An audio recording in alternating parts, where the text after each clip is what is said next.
Nag-time out muna sa pag-iensayo si pambansang kamao Manny Pacquiao para makiisa sa pagdiriwang ng nalalapit na Thanksgiving Day sa Amerika. Ang handog ni Pacman sa ilang taga Los Angeles, California, mga libreng turkey at pumpkin pie na siyang tradisyonal na handa tuwing Thanksgiving. Balitang hatid ni Lala Roque.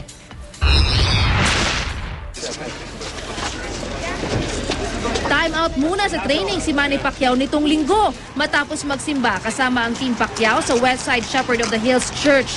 Thank you very much and God bless you. Namigay si Pacman ng 400 turkey at pumpkin pie sa mga kababayan sa Los Angeles, California para sa nalalapit na pagdiriwang ng Thanksgiving Day sa Amerika. Pati ang ibang lahi nakipila. Si Pacquiao masayang-masaya sa dami ng pumunta sa kanyang pa-Thanksgiving. Really important to give turkeys to the people, so it's a Thanksgiving Day. Thank you, Manny.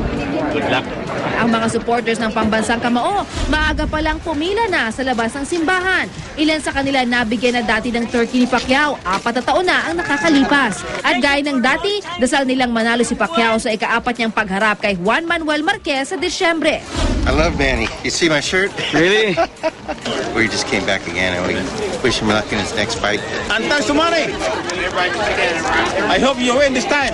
I'm sure. It's just a good blessing for the community, and it shows that folks actually do care, and they're not just attending our churches, but also really giving back to the community.